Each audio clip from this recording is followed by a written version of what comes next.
ದಕ್ಷಿಣ ಕನ್ನಡ ಜಿಲ್ಲೆಯಿಂದ ಮಹೇಶ್ ಶೆಟ್ಟಿ ತಿಮರೋಡಿಯನ್ನ ಗಡೀಪಾರು ಮಾಡಲಾಗಿದೆ. 1 ವರ್ಷದ ಅವಧಿಗೆ ರಾಯಚೂರು ಜಿಲ್ಲೆಯ ಮಾನ್ವಿ ತಾಲೂಕಿಗೆ ಗಡೀಪಾರು ಆದೇಶ ಮಾಡಿ ಸಹಾಯಕ ಆಯುಕ್ತರಾದ ಸ್ಟೆಲ್ಲಾ ವರ್ಜೆಸ್ ಆದೇಶಿಸಿದ್ದಾರೆ. ಸೌಜನ್ಯ ಪರ ಹೋರಾಟದಲ್ಲಿ ತೊಡಗಿಸಿಕೊಂಡಿದ್ದ ತಿಮರೋಡಿ ಮೇಲೆ ಸುಮಾರು 32 ಪ್ರಕರಣಗಳು ದಾಖಲಾಗಿವೆ. ಬುರುಡೆ ಪ್ರಕರಣದಲ್ಲಿ ಆರೋಪಿ ಚಿನ್ನಯ್ಯನಿಗೆ ಮಹೇಶ್ ಶೆಟ್ಟಿ ತಿಮರೋಡಿ ಆಶ್ರಯವನ್ನ ಕೊಟ್ಟಿದ್ದರು. ಇನ್ನು ಅಕ್ರಮ ಶಸ್ತ್ರಾಸ್ತ್ರ ಕೂಡಿಟ್ಟ ಪ್ರಕರಣದಲ್ಲಿ ನಿರೀಕ್ಷಣಾ ಜಾಮೀನಿಗೆ ಮಹೇಶ್ ಶೆಟ್ಟಿ ತಿಮರೋಡಿ ಸಲ್ಲಿಸಿದ ಅರ್ಜಿಯನ್ನು ಕೋರ್ಟ್ ಸ್ವೀಕರಿಸಿದೆ. ದಕ್ಷಿಣ ಕನ್ನಡ ಜಿಲ್ಲಾ ನ್ಯಾಯಾಲಯ ಸ್ವೀಕರಿಸಿದ್ದು, ನಾಳೆ ಸರ್ಕಾರಿ ಅಭಿಯೋಜಕರಿಂದ ನಿರೀಕ್ಷಣಾ ಜಾಮೀನು ನೀಡದಂತೆ ಆಕ್ಷೇಪಣೆ ಸಲ್ಲಿಸಲು ಕಾಲಾವಕಾಶ ಕೇಳುವ ಸಾಧ್ಯತೆ ಇದೆ. ಪೊಲೀಸ್ ವರದಿ ಪಡೆದು ಸರ್ಕಾರಿ ಅಭಿಯೋಜಕರು ಆಕ್ಷೇಪಣೆ ಸಲ್ಲಿಸಲಿದ್ದಾರೆ. ಧರ್ಮಸ್ಥಳ ಬುರುಡೆ ಪ್ರಕರಣ ಸಂಬಂಧ ಬೆಳತಂಗಡಿ ಕೋರ್ಟ್ನಲ್ಲಿ ಆರೋಪಿ ಚಿನ್ನಯ್ಯ ಸ್ವ ಇಚ್ಛಾ ಹೇಳಿಕೆ ಇವತ್ತು ಕೂಡ ಪೂರ್ಣಗೊಂಡಿಲ್ಲ. BNSS 183 ಅಡಿ ಜಡ್ಜ್ ವಿಜಯೇಂದ್ರ TH ಎದುರು ಚಿನ್ನಯ್ಯ ಹೇಳಿಕೆ ದಾಖಲಿಸಿದರು. ಇವತ್ತು ಹೇಳಿಕೆ ಸಂಪೂರ್ಣ ಮುಗಿಯದ ಹಿನ್ನೆಲೆ ಸೆಪ್ಟೆಂಬರ್ 25ಕ್ಕೆ ಮತ್ತೆ ಕೋರ್ಟ್ಗೆ ಹಾಜರುಪಡಿಸುವಂತೆ ಜಡ್ಜ್ ಆದೇಶಿಸಿದ್ದಾರೆ. ಇನ್ನು ಇದೇ ಪ್ರಕರಣ ಸಂಬಂಧ ಇವತ್ತು ಗೃಹ ಸಚಿವ ಪರಮೇಶ್ವರ್ ಜೊತೆ SIT ಅಧಿಕಾರಿಗಳು ಮಹತ್ವದ ಮೀಟಿಂಗ್ ಮಾಡಲಿದ್ದಾರೆ. ಕೋರ್ಟ್ನಲ್ಲಿ ಚಿನ್ನಯ್ಯನ ಹೇಳಿಕೆ ಆಧರಿಸಿ ಮುಂದಿನ ತನಿಖೆ ಬಗ್ಗೆ ಸಭೆಯಲ್ಲಿ ನಿರ್ಧರಿಸಲಾಗುತ್ತೆ. ಬುರುಡೆ ರಹಸ್ಯ ಪ್ರಕರಣ ಸಂಬಂಧ ಚಿನ್ನಯ್ಯ ತಿಮರೋಡಿ ಲಿಂಕ್ ಪತ್ತೆಗೆ SIT ಮುಂದಾಗಿದ್ದು, ಹೀಗಾಗಿ 2ನೇ ದಿನದ ವಿಚಾರಣೆಗೆ ತಿಮರೋಡಿ ಆಪ್ತ ಗಣೇಶ್ ಹಾಜರಾಗಿದ್ರು.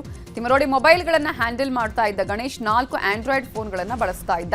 ಆದರೆ ಕೀಪ್ಯಾಡ್ ಮೊಬೈಲ್ ಅಷ್ಟೇ ಮಹೇಶ್ ಶೆಟ್ಟಿ ತಿಮರೋಡಿ ಬಳಸ್ತಾ ಇದ್ದಿದ್ದು.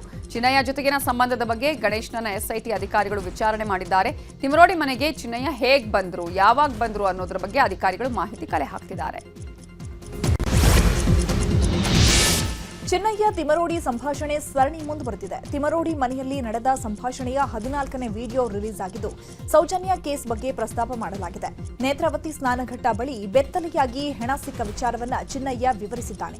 ಅವತ್ತು ಚೆಕ್ ಡ್ಯಾಂ ಕಟ್ಟಿರಲಿಲ್ಲ, ಅಲ್ಲಿ ಹೂತಿದ್ದಾಗಿ ವಿಡಿಯೋದಲ್ಲಿ ಹೇಳ್ಕೊಂಡಿದ್ದಾನೆ. ಸೌಜನ್ಯ ಪ್ರಕರಣ ಆದ ಬಳಿಕ ಹೆಣಗಳು ಸಿಗೋದು ಕಡಿಮೆ ಆಗಿರೋ ಬಗ್ಗೆಯೂ ಮಾಸ್ಕ್ ವ್ಯಾನ್ ಚಿನ್ನಯ್ಯ ವಿವರಿಸಿದ್ದಾನೆ.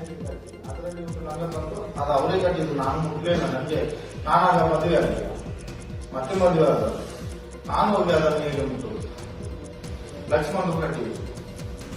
ಲಕ್ಷ್ಮಣ್ ಅವರು ಪೊಲೀಸರು ಕಟ್ಟಿವಿ. ಈಗ ಏನು ಅನಿಸ್ತದೆ ಈ ಸತ್ಯ ಹೇಳುವಾಗ? ಈಗ ಹೆಣಗಳು ಕಮ್ಮಿ ಅಂತ ಅನಿಸ್ತದೆ. ನನಗೆ ಗೊತ್ತಿದ್ದ ಮಟ್ಟಿಗೆ ಅಲ್ಲಿ ಕೆಲಸ ಮಾಡೋರು ಸಹ ಇರ್ತಾರೆ. ಈಗ ಹೆಣ ಇರುವುದಿಲ್ಲ ಅಂತ. ನಾನು ಇರುವಾಗ ಒಂದು ದಿನಕ್ಕೆ 4 ಆದರೂ ತೆಗಿತಿದ್ದೆ. ನೀವೀಗ ಅಲ್ಲಿನ ಕೆಲಸ ಬಿಟ್ಟು ಎಷ್ಟು ವರ್ಷ? 2015ರಲ್ಲಿ ನಾನು ಬಿಟ್ಟು ಕೆಲಸ. 2015 ಅಲ್ಲಿ ತನಕ 27 ವರ್ಷ ಕೆಲಸ ಮಾಡಿದೆ. 27 ವರ್ಷ ಕೆಲಸ ಮಾಡಿದೆ ಅಲ್ಲಿ 22.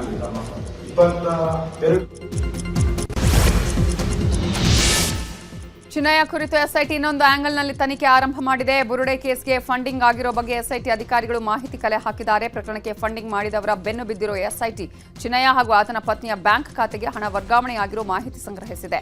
ಫಂಡಿಂಗ್ ಮಾಡಿರೋ ಆರೋಪದ ಮೇಲೆ ತಿಮರೋಡಿ ಬೆಂಬಲಿಗರು ಸೇರಿ 11 ಜನರಿಗೆ ನೋಟಿಸ್ ಕೊಟ್ಟಿದ್ದು, ವಿಚಾರಣೆಗೆ ಹಾಜರಾಗುವಂತೆ ಸೂಚಿಸಿದೆ.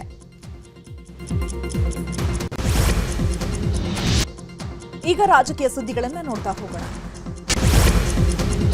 ಜಾತಿ ಗಣತಿ ಪ್ರಶ್ನಿಸಿ ಸಲ್ಲಿಕೆ ಆಗಿರುವ PIL ಅರ್ಜಿಗಳ ವಿಚಾರಣೆ ನಡೆಸಿರುವ ಹೈಕೋರ್ಟ್, ಜಾತಿ ಗಣತಿಗೂ ಸರ್ವೆಗೂ ಏನ್ ವ್ಯತ್ಯಾಸ ಅಂತ ಸರ್ಕಾರವನ್ನ ಪ್ರಶ್ನೆ ಮಾಡಿದೆ.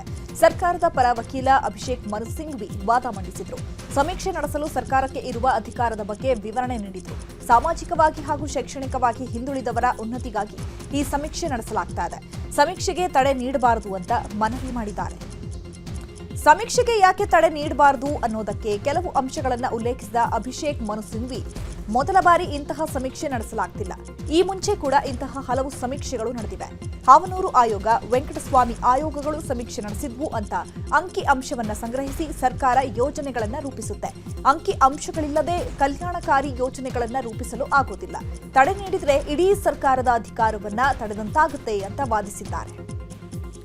ಜಾತಿ ಗಣತಿಯನ್ನ ನಡೆಸಬಾರದು, ರಾಜ್ಯ ಸರ್ಕಾರಕ್ಕೆ ಅಧಿಕಾರವೇ ಇಲ್ಲ ಅಂತ PIL ಅರ್ಜಿದಾರರ ಪರವಾದ ವಕೀಲರು ವಾದ ಮಂಡಿಸಿದರು. ವಾದ ಪ್ರತಿವಾದ ಆಲಿಸಿದ ಕೋರ್ಟ್ ನಾಳೆಗೆ ವಿಚಾರಣೆ ಮುಂದೂಡಿಕೆ ಮಾಡಿದೆ. ರಾಜ್ಯದಲ್ಲಿ 2 ದಿನದ ಜಾತಿ ಜನಗಣತಿ ಸಮೀಕ್ಷೆ ಶುರುವಾಗಿದೆ. ಹೀಗಾಗಿ ಇವತ್ತು ಬಿಜೆಪಿ ನಿಯೋಗ ರಾಜ್ಯ ಹಿಂದುಳಿದ ವರ್ಗಗಳ ಆಯೋಗದ ಅಧ್ಯಕ್ಷ ಮಧುಸೂದನ್ ನಾಯಕ್ ಅವರನ್ನ ಭೇಟಿ ಮಾಡಿದೆ. 15 SC ಉಪಜಾತಿಗಳಿಗೆ ಕ್ರಿಶ್ಚಿಯನ್ ಟ್ಯಾಗ್ ಮಾಡಲಾಗಿದ್ದು, ಕೂಡಲೇ ಇದನ್ನ ಕೈಬಿಡಬೇಕು ಅಂತ ಮನವಿ ಸಲ್ಲಿಸಿದೆ. ಇನ್ನು ಉಪಜಾತಿಗಳನ್ನ ಕ್ರಿಶ್ಚಿಯನ್ಗೆ ಟ್ಯಾಗ್ ಮಾಡಿರುವುದು ಸರಿಯಲ್ಲ, ಲೋಪದೋಷಗಳನ್ನು ಸರಿಪಡಿಸಿ ಅಂತ ಅಧ್ಯಕ್ಷ ಮಧುಸೂದನ್ ನಾಯಕ್ಗೆ ಮನವಿ ಮಾಡಿದ್ದಾರೆ. ಜಾತಿ ಸಮೀಕ್ಷೆ ಒಂದು ಗೊಂದಲದ ಗೂಡಾಗಿದೆ ಅಂತ ಮೇಲ್ಮನೆ ವಿಪಕ್ಷ ನಾಯಕ ಛಲವಾದಿ ನಾರಾಯಣಸ್ವಾಮಿ ಹೇಳಿದ್ದಾರೆ. ಬೆಂಗಳೂರಲ್ಲಿ ಮಾತಾಡಿದ ಅವರು, ಬ್ರಾಹ್ಮಣ, ಕ್ರೈಸ್ತರು, ಒಕ್ಕಲಿಗ ಹೀಗೆ ದಲಿತರನ್ನ ಕ್ರೈಸ್ತರಿಗೆ ಸೇರಿಸಿದ್ದಾರೆ. ಇದನ್ನ ಸಹಿಸಿಕೊಂಡು ನಾವು ಸುಮ್ಮನೆ ಕೂರುವ ಪ್ರಶ್ನೆನೇ ಇಲ್ಲ ಅಂತ ಹೇಳಿದ್ರು. ಇನ್ನು ಮತ್ತೊಂದು ಕಡೆ ಶಾಸಕ ಸುನಿಲ್ ಕುಮಾರ್ ಮಾತನಾಡಿದ್ದಾರೆ. ರಾಜಕೀಯ ಉಪಯೋಗಕ್ಕೆ ಈ ಸಮೀಕ್ಷೆ ಬಳಕೆ ಆಗಬಾರದು ಅಂತ ಹೇಳಿದ್ದಾರೆ. ವರ್ಗಗಳ ಆಯೋಗದ ಮೂಲಕ ಸಾಮಾಜಿಕ ಶೈಕ್ಷಣಿಕ ಸಮೀಕ್ಷೆ ನಿನ್ನೆಯಿಂದ ಪ್ರಾರಂಭ ಆಗಿದೆ. ಈ ಸಮೀಕ್ಷೆ ಒಂದು ಗೊಂದಲದ ಗೂಡು. ಮೂಲ ಜಾತಿ ಕ್ರೈಸ್ತರಾಗಿ ಯಾರು ಕನ್ವರ್ಟ್ ಆಗ್ತಾರೆ ಅವರ ಮೂಲ ಜಾತಿ ಹಾಗೆ ಉಳಿತದೆ ಅಂತಾರೆ. ಅವರು ಅದೇ ಉಳಿತದೆ. ಅವ್ರದ್ದೆಲ್ಲ ಅಂಕಿಅಂಶಗಳು ಬಂದ ಮೇಲೆ ಅವರಿಗೆ ಮೂಲ ಜಾತಿಯಲ್ಲೇ ನಾವು ಸವಲತ್ತುಗಳನ್ನು ಕೊಡಬೇಕಾ ಅಥವಾ ಬೇರೆ ಕೊಡಬೇಕಾ ಅನ್ನೋದನ್ನು ತೀರ್ಮಾನ ಮಾಡ್ತೀವಿ ಅಂತ. ಇವ್ರು ಯಾರು ತೀರ್ಮಾನ ಮಾಡಕ್ಕೆ? ಕೋರ್ಟ್ ತೀರ್ಮಾನ ಮಾಡಿದೆ. ಒಟ್ಟಾರೆ ಒಂದು ಗೊಂದಲದ ವಾತಾವರಣವನ್ನ ಆಯೋಗವೇ ಸ್ವತಃ ಸೃಷ್ಟಿ ಮಾಡ್ತಾ ಇರುವಂತದ್ದು ಸರಿಯಲ್ಲ. ಈ ಸಮೀಕ್ಷೆ ಕರ್ನಾಟಕದ ಆಡಳಿತಕ್ಕೆ ಉಪಯೋಗ ಆಗಬೇಕು ಅಂತೇಳಿ ಈ ಸಮೀಕ್ಷೆ ಇರೋದು. ಆದರೆ ಇನ್ಯಾವುದೋ ರಾಜಕೀಯ ಉಪಯೋಗಕ್ಕೆ ಈ ಸಮೀಕ್ಷೆ ಬಳಕೆ ಆಗಬಾರ್ದು. ಆದರೆ ಇವತ್ತಿನ ಒಟ್ಟು ಸಮೀಕ್ಷೆಯ ವಾತಾವರಣವನ್ನು ನೋಡಿದ್ರೆ ನೇರವಾಗಿ ಸಿದ್ದರಾಮಯ್ಯನವರ ರಾಜಕೀಯಕ್ಕೆ ಮಾತ್ರ ಇದು ಬಳಕೆ ಆಗ್ತಾ ಇದೆ. ಇದು ರಾಜ್ಯದ ಹಿತದೃಷ್ಟಿಯಿಂದ ಬಳಕೆ ಆಗ್ತಾ ಇದೆ ಅಂತ ಅನ್ನಿಸ್ತಾ ಇಲ್ಲ. ಆಯೋಗದ ಅಧ್ಯಕ್ಷರು ಸ್ವತಂತ್ರವಾಗಿ ಕೆಲಸ ಮಾಡಲಿಕ್ಕೆ ಇವತ್ತು ಸಾಧ್ಯ ಆಗ್ತಾ ಇಲ್ಲ. ಅವರು ಇನ್ಯಾರೋ ಇದನ್ನು ನಿಯಂತ್ರಣ ಮಾಡ್ತಾ ಇದ್ದಾರೆ. ಜಾತಿ ಗಣತಿ ವಿಚಾರವಾಗಿ ಬಿಜೆಪಿ ಮುಖಂಡರು ಪ್ರತಿಭಟನೆ ನಡೆಸಿದ್ದಾರೆ. ಚಿಕ್ಕಬಳ್ಳಾಪುರ ಜಿಲ್ಲಾಧಿಕಾರಿ ಕಚೇರಿ ಎದುರು ಪ್ರತಿಭಟನೆ ಮಾಡಿದ್ದು, ಸರ್ಕಾರ ಸಂವಿಧಾನದಲ್ಲಿ ಇಲ್ಲದೆ ಇರುವ ಜಾತಿಗಳನ್ನು ಹುಟ್ಟು ಹಾಕ್ತಾ ಇದೆ. ಒಕ್ಕಲಿಗ ಕ್ರಿಶ್ಚಿಯನ್, ಬ್ರಾಹ್ಮಣ ಕ್ರಿಶ್ಚಿಯನ್ ಅಂತ ಕ್ರಿಶ್ಚಿಯನ್ ಸಂಪ್ರದಾಯ ಮಾಡಲು ಮುಂದಾಗಿದೆ. ರಾಜ್ಯದಲ್ಲಿ ಜಾತಿ ಗಣತಿ ಬಗ್ಗೆ ಹೋರಾಟಗಳು ಶುರುವಾಗಿದೆ. ಹಿಂದೂಗಳನ್ನ ಹಿಂದೂ, ಮುಸ್ಲಿಂ ಅನ್ನ ಮುಸ್ಲಿಂ, ಕ್ರಿಶ್ಚಿಯನ್ ಅನ್ನ ಕ್ರಿಶ್ಚಿಯನ್ ಅಂತ ಮಾಡಬೇಕು. ದೇಶದಲ್ಲಿ ಧರ್ಮಗಳ ನಡುವೆ ದ್ವೇಷವನ್ನ ಬಿತ್ತುವಂತಹ ಕೆಲಸ ಮಾಡ್ತಾ ಇದೆ. ಸಿದ್ದರಾಮಯ್ಯ ಸರ್ಕಾರ ಕ್ರಿಶ್ಚಿಯನ್ ಸಂಪ್ರದಾಯ ಮಾಡಲು ಮುಂದಾಗ್ತಾ ಇದೆ ಅಂತ ಕಿಡಿಕಾರಿದರು. ಕರ್ನಾಟಕದಲ್ಲಿ ಮಾತ್ರ ರಸ್ತೆ ಗುಂಡಿ ಸಮಸ್ಯೆ ಬಗ್ಗೆ ದೊಡ್ಡದಾಗಿ ಬಿಂಬಿಸಲಾಗ್ತಾ ಇದೆ. ಇಡೀ ದೇಶದಾದ್ಯಂತ ರಸ್ತೆಗಳ ಗುಂಡಿಗಳ ಸಮಸ್ಯೆ ಇದೆ ಅಂತ ಉಪಮುಖ್ಯಮಂತ್ರಿ ಡಿಕೆ ಶಿವಕುಮಾರ್ ಹೇಳಿದ್ದಾರೆ. ಎಲ್ಲಾ ಕಡೆಯೂ ಈ ಸಮಸ್ಯೆ ಇದೆ ಅಂತ ಎಲ್ರಿಗೂ ಹೇಳ್ತಿದ್ದೇನೆ. ರಸ್ತೆ ಗುಂಡಿ ಮುಚ್ಚೋದಕ್ಕೆ ನಾವು ನಮ್ಮ ಕೆಲಸ ಮಾಡ್ತಿದ್ದೇವೆ. ಬಿಜೆಪಿ ಕಾಲದಿಂದಲೂ ರಸ್ತೆಗಳನ್ನ ಚೆನ್ನಾಗಿ ಮಾಡ್ಕೊಂಡು ಬಂದಿದ್ರೆ ಇಂತಹ ಪರಿಸ್ಥಿತಿ ಯಾಕೆ ಬರ್ತಾ ಇತ್ತು? ಈಗ ಚುನಾವಣೆ ಬರ್ತಿದೆ ಅಂತ ಬಿಜೆಪಿಗರು ಆರೋಪ ಮಾಡ್ತಿದ್ದಾರೆ. ನಾನು ದೆಹಲಿ ಪ್ರವಾಸ ಮಾಡಿ ಬಂದೆ. ಅಲ್ಲಿ ಪಿಎಂ ಮನೆ ರಸ್ತೆಯಲ್ಲಿ ಎಷ್ಟು ಗುಂಡಿಗಳಿವೆ ಅಂತ ಪರಿಶೀಲನೆ ನಡೆಸಬೇಕು ಅಂತ ಬಿಜೆಪಿ ನಾಯಕರಿಗೆ ಡಿಕೆಶಿ ತಿರುಗೇಟು ಕೊಟ್ಟಿದ್ದಾರೆ. ಮಳೆ ಆಗ್ತಾ ಇದ್ರು ಮುಗ್ತಾ ಇದ್ದೀವಿ. ದಿನಕ್ಕೆ ಆಲ್ಮೋಸ್ಟ್ ಒಂದೊಂದು ಕಾರ್ಪೊರೇಷನ್ 200 ಅಷ್ಟು ಗುಂಡಿಗಳನ್ನ ಮುಚ್ಚುವಂಥ ಕೆಲಸ ನಡೀತಾ ಇದೆ. ದೊಡ್ಡ ದೊಡ್ಡ IT ಕಂಪ್ನಿಯವ್ರಿಗೂ ಹೇಳ್ತಾ ಇದ್ದೀನಿ, ಎಲ್ಲರಿಗೂ ಹೇಳ್ತಾ ಇದ್ದೀನಿ. ಇದು ಎಲ್ಲ ಕ್ಷೇತ್ರದಲ್ಲೂ ಕೂಡ ಇದೆ. ನಮ್ಮ ಕೆಲಸ ನಾವು ಮಾಡ್ತಾ ಇದ್ದೀವಿ. BJP ಕಾಲದಿಂದನೂ ಮೊದಲು ರೋಡ್ಗಳು ಚೆನ್ನಾಗಿ ಮಾಡ್ಕೊಂಡು ಬಂದಿದ್ರೆ ಯಾಕೆ ಹಿಂಗಿತ್ತು? ಅವ್ರು ಯಾರು ಮಾಡಲಿಲ್ಲ. ಈಗ ಸ್ವಲ್ಪ ಎಲೆಕ್ಷನ್ ಹತ್ರ ಬರ್ತಾ ಇದೆ ಅಂತ ಕಾಣ್ತಾ ಇದೆ. ಇರಲಿ, ನಮ್ಮ ಡ್ಯೂಟಿ ನಾವು. ಔಟರ್ ರಿಂಗ್ ರೋಡ್ ಮಾರ್ಗದ ಐಬ್ಲೂರ್ ಜಂಕ್ಷನ್ ಬಳಿ ತೀವ್ರ ಟ್ರಾಫಿಕ್ ದಟ್ಟಣೆ ಹಿನ್ನೆಲೆ ಅಜಿಂ ಪ್ರೇಮ್ಜಿಗೆ ಸಿಎಂ ಸಿದ್ದರಾಮಯ್ಯ ಪತ್ರ ಬರೆದಿದ್ದಾರೆ. ವಿಪ್ರೋ ಕ್ಯಾಂಪಸ್ ಮೂಲಕ ಸೀಮಿತ ವಾಹನ ಸಂಚಾರಕ್ಕೆ ಅನುಮತಿ ನೀಡಲು ಮನವಿ ಮಾಡಿದ್ದಾರೆ. ವಿಪ್ರೋ ಕ್ಯಾಂಪಸ್ ಮೂಲಕ ವಾಹನ ಸಂಚಾರಕ್ಕೆ ಅವಕಾಶ ನೀಡಿದರೆ 30% ಸಂಚಾರ ದಟ್ಟಣೆ ತಗ್ಗಲಿದೆ ಅನ್ನೋ ಅಭಿಪ್ರಾಯ ತಜ್ಞರಿಂದ ಬಂದಿದೆ. ಅಗತ್ಯ ಭದ್ರತೆಯೊಂದಿಗೆ ವಾಹನ ಸಂಚಾರಕ್ಕೆ ಅವಕಾಶ ನೀಡಿ ಪರಸ್ಪರ ಒಡಂಬಡಿಕೆಗಾಗಿ ನಮ್ಮ ಅಧಿಕಾರಿಗಳನ್ನ ನಿಮ್ಮ ತಂಡ ಸಂಪರ್ಕಿಸಲು ಮನವಿ ಮಾಡುತ್ತೇನೆ. ಈ ಕುರಿತು ಸಾಧ್ಯತೆಯನ್ನ ಪರಿಶೀಲಿಸುವಂತೆ ಮನವಿ ಮಾಡಿದ್ದಾರೆ.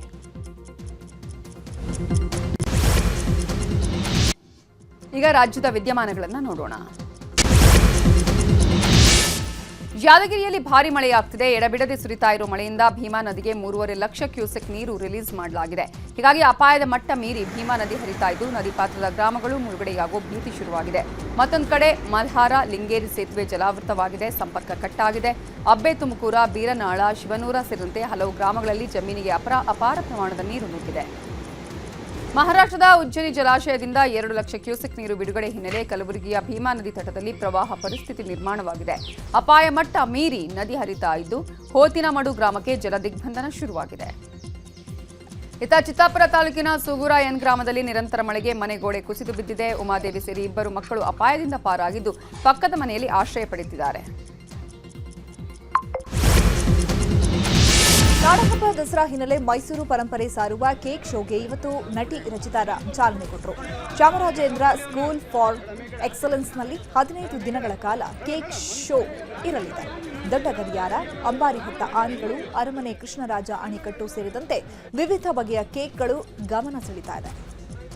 ಮೈಸೂರು ಅರಮನೆಯಲ್ಲಿ ಮಹಿಳಾ ದಸರಾಗೆ ಸಚಿವೆ ಲಕ್ಷ್ಮೀ ಹೆಬ್ಬಾಳ್ಕರ್ ಚಾಲನೆ ಕೊಟ್ಟರು. ಈ ವೇಳೆ ಮಾತನಾಡಿದ ಲಕ್ಷ್ಮೀ ಹೆಬ್ಬಾಳ್ಕರ್, ಗೃಹಲಕ್ಷ್ಮಿ ದುಡ್ಡಿನಲ್ಲಿ ಮಹಿಳೆಯರು ಸ್ವಾವಲಂಬಿಯಾಗಿ ಬದುಕ್ತಾ ಇದ್ದಾರೆ. ಇದೇ ವೇಳೆ ಸಚಿವೆಗೆ ಮಹಿಳೆಯರು ಸನ್ಮಾನ ಮಾಡಿದರು.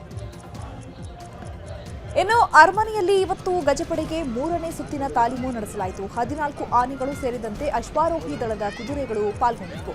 3 ಸುತ್ತಿನ ಸಿಡಿಮದ್ದು ಸಿಡಿಸುವ ತಾಲೀಮಿನಲ್ಲಿ ಗಜಪಡೆ ಬೆದರದೆ ನಿಂತಿದ್ವು. 3 ಸುತ್ತಿನ 21 ಬಾರಿ ಸಿಡಿಮದ್ದು ತಾಲೀಮು ಯಶಸ್ವಿಯಾಗಿದೆ.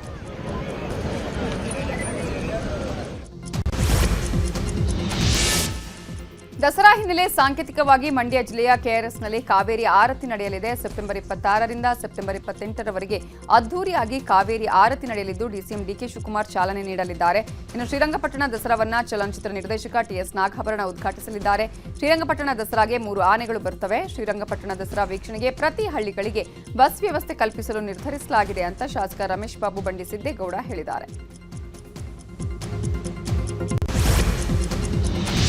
ಮಲ್ಟಿಪ್ಲೆಕ್ಸ್ಗಳಲ್ಲಿ ಟಿಕೆಟ್ ದರ ಮಿತಿಗೆ ಹೈಕೋರ್ಟ್ ಬ್ರೇಕ್ ಹಾಕಿದೆ. ಸಿನಿಮಾ ಟಿಕೆಟ್ ₹200 ದರ ನಿಗದಿ ಕುರಿತು ರಾಜ್ಯ ಸರ್ಕಾರದ ನಿರ್ಧಾರ ಪ್ರಶ್ನಿಸಿ ಮಲ್ಟಿಪ್ಲೆಕ್ಸ್ ಅಸೋಸಿಯೇಷನ್ ಕೋರ್ಟ್ಗೆ ಅರ್ಜಿ ಸಲ್ಲಿಸಿತ್ತು. ಇವತ್ತು ವಿಚಾರಣೆ ನಡೆಸಿ ಹೈಕೋರ್ಟ್ ಸರ್ಕಾರದ ಆದೇಶಕ್ಕೆ ತಡೆಯಾಜ್ಞೆ ನೀಡಿದೆ.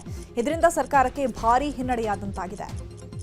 ಈ ಬಗ್ಗೆ ಫಿಲ್ಮ್ ಚೇಂಬರ್ ಅಧ್ಯಕ್ಷ ನರಸಿಂಹಲು ಮಾತನಾಡಿ, ₹200 ಟಿಕೆಟ್ ದರ ಅಂತ ಸರ್ಕಾರ ಆದೇಶವನ್ನು ಮಾಡಿತ್ತು. ಆದರೆ ಕೋರ್ಟ್ ತಡೆಯಾಜ್ಞೆ ನೀಡಿದೆ. ಕೋರ್ಟ್ ಆದೇಶವನ್ನು ಪ್ರಶ್ನಿಸುವ ಹಾಗಿಲ್ಲ. ಎಲ್ಲರೂ ಸಿನಿಮಾ ನೋಡೋಕೆ ಅವಕಾಶ ಸಿಗಲಿ ಅಂತ ಸರ್ಕಾರ ನಿರ್ಧಾರ ತೆಗೆದುಕೊಂಡಿತ್ತು ಅಂತ ಹೇಳಿದರು. ಅದನ್ನು ನಾವು ನಾಳಿದ್ದು EC ಇಟ್ಕೊಂಡಿದ್ವಿ. ಇದರಲ್ಲಿ ಚರ್ಚೆ ಮಾಡ್ತೀವಿ ನಾವೇನು ಮಾಡಬೇಕು ಅಂತೇಳಿ. ನಮ್ಮ ಕಡೆಯಿಂದ ಏನು ಮಾಡಬೇಕಾಗತ್ತೋ ಅದನ್ನು ಮಾಡ್ತೀವಿ. ಸರ್ಕಾರದವರು ಇದನ್ನು ಮುಂದುವರ್ಸ್ಕೊಂಡು ಹೋಗ್ತಾರೆ.